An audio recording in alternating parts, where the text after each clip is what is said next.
hand, we'll get a microphone to you. Casey, go ahead. Myles, just defensively taking on someone like Pulikitis and just what he can do on the ball. What was your focus and how were you able to kind of slow him down, especially in the second half? I think our focus was just making him make tough shots. Obviously, we knew he was going to take them, so I think it was just a matter of, just making it as tough as we can on him and just sticking to our fundamentals and not letting him, trick us and getting back doors and just the little stuff. So I think that was really key and just locking in and concentrating on him. Kim, we talked the other day about a couple shots in the season opener that you passed up, and then I think your only 2 points the other day came at the free throw line. How big was this for you, especially as big as the moments were where you hit those 2 threes? Yeah, I'd say it was a pretty good feeling, but it starts from the guys in the locker room just keeping me encouraged. Lance Jones even sent me a text today. I won't say exactly what it was, but it's just encouragement. It's a family here. Everyone wants everyone to succeed. And it's just, kind of a good feeling when you have everybody cheering you on, and they know that I passed up a few open shots, and they trust me to make those when it comes to me again. Trey, how would you characterize the paint battle today? They scored 50 down low, but Braden led the game in rebounds. Yeah, they're a really physical team. Watching film on them and then playing in the game. I mean, they're one of the most physical teams I've played against, and so they all play hard. They all play for each other. So. Tough team. Trey, can you just speak to the spark you got from these two? I think that they take 8 shots between them, they get 20-some points or whatever it is, but the defense, the rebounding, and the energy and things like that really matter to you, right? Yeah, no, they're big time. Obviously, we know they're big time players, but to come in and play just as hard and give as much energy as they've been able to give us. It's just so much big time. Myles being able to guard, Camden would come in, hit some great 3-point shots. We don't win without them. Cam, how much do you need that encouragement? Like you still got a text from Lance, and yeah, how much do you need that? I think that you kind of get your confidence from the work you put in. So obviously, the more that you put in the work, you have confidence. But when you see shots not falling in practice and games, obviously it helps to have people around you, cheering you on and wanting the best for you. So, I mean, a lot of it's kind of your own mindset and having the confidence in yourself, just from the work you put in. But also, it is good to have the people around you in a family aspect to cheer you on. Is it more of a reassurance then?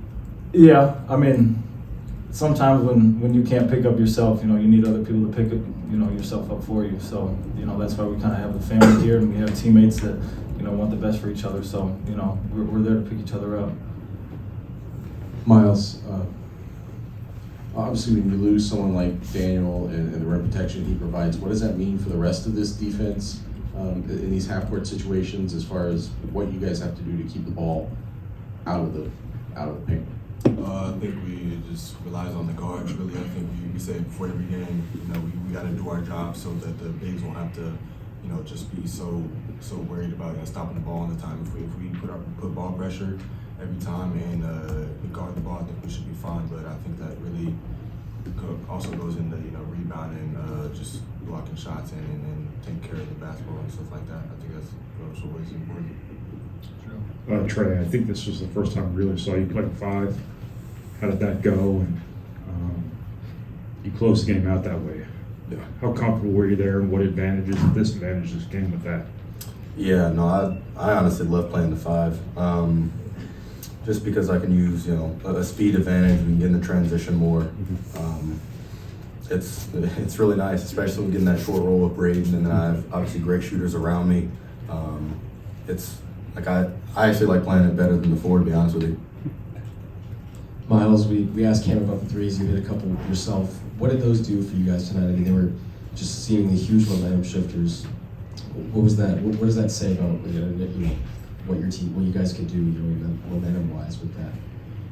I think it just shows the depth that we have. I think we can, like you said, me and Cam can come in and knock in a 3 anytime we want. I think it's just we play off of Braden and Fletcher and Trey so well. So I think it's just playing our roles and just coming and doing our jobs. And I think it breaks down the defense, and we just do the simple stuff in order to get the open threes like that, and just help our team win.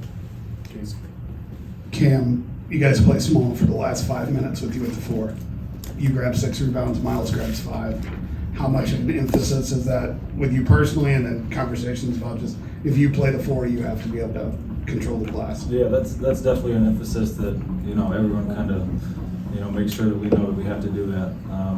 Obviously when we go with the smaller lineup and me and Myles are in and, he's at the 2 or 3 and I'm at the 4, obviously with our athleticism, we're allowed to fly in there for rebounds, but also when you're guarding a guy a lot bigger than you and, he was 255 pounds, whatever it is, you got to make sure you hit him and, then use your athleticism. You can't just rely on athleticism when you're going up against different matchups.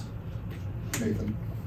Trey, just to follow up on that concept with you at the 5, Coach Painter's been pretty openly talking about how he really likes it from an offensive standpoint, wasn't sure how much he liked it from a defensive standpoint. I guess what have you been maybe trying to show him through opportunities like tonight or practice or whatever that it can be a two-way weapon for this team? Yeah, I think his concern is right, but I think we'll just be so much better offensively that I think it overdoes it. Obviously, we're used to playing a 7-footer as our 5, but I think when you can get obviously Cam, that's a bigger guard in as the 4, I don't think we give that much off. Then we can switch 5 ways. We can do so many different ball screen defenses that I think we can get away with it. And so I'm slowly trying to convince him. We'll see if he changes. Trey, what is the concern level with points in the paint by the opposition? A&M Corpus Christi had over 50 tonight. You're going to get into the meat of the non-conference schedule here over the next couple games. Just what is that? What is the concern level about keeping guys out of the paint? I think it's a huge concern, to be honest with you. I think that that's what, especially with the bigs, us in ball screen coverage, making sure that we don't leave too early and get back to our guy. That's something that coach has been on us about. But when you let good teams get to the paint, they're going to score. They're going to collapse the defense, kick out for threes, or they're going to shoot layups the whole game. And so you can't beat big time teams with they score 50 in the paint. We can't do that. So. Jed, Ryan, and then Sam. And this is for all 3 of you guys. CJ Cox comes in, grabs 12 points, 2 assists, 2 rebounds tonight, finishes the game on the floor for you guys when it kind of got tight. Speak about the work he's put in to gain that kind of trust this early on in his career in the season. Like I said, it's the depth that we have. The freshmen, not just him, the freshmen have come in. They've worked. They've stayed in the gym, stayed in the office, watching film. Doing little things that they need to do to get better. So I think it just shows that the work ethic and the hard work that he's putting in is paying off, and it's good because he's helping us win games. To add to that, I would say that all the freshmen want to learn. Obviously we do a lot of stuff with our offense and defense, but they're willing to learn. They ask the guys who have been here a lot of questions. They're open-minded. They ask, why we do things a certain way. Why does it work? So I think when you have a group that's willing to learn, a lot of the times they're going to be pretty successful, whether it's their first year, like all these guys have been, or it's later down the road. I don't have much to add. I just think, obviously he's a great player and he certainly doesn't lack confidence. And when you have those, that combination of work ethic and confidence and, wanting to learn from the older guys, you're just going to see him keep getting better. Ryan, and Sam. For Cam, just back to Trey at the 5 again. You at the 4 in that ball screen structure, those were the 3s you were getting from Mason last year. Does that give you kind of a niche, like a comfort zone in the offense? Yeah, I'd say it's just kind of a matchup, maybe nightmare for some people. Obviously, depending on who they're for, is to put them in a ball screen for, someone who I might set it, I might slip it, who knows what I might do. So, puts them in a bind, and, that's, Mason kind of did the same thing. He got a lot of open 3s, so absolutely, I think it's an advantage for us. Sam, last one. Myles, I'm not going to ask if you agree or disagree with the call on the screen, but that could have been a turning point in the game, and instead, I think you guys go down, turn them over, Cam gets to the line, Braden steals the inbounds pass, and you get a 4-point swing out of it. How does this team kind of have the maturity to turn what could be a negative into a positive like that and kind of flip the game? I think it's just using our maturity and staying level-headed. I think you know, the older guys like Braden, Fletcher, and Trey have been through situations where they've been down or things have been going their way and they've turned it around. So I think it's just, you know, using them for, you know, our to look at and just, you know, just staying level-headed and playing our game.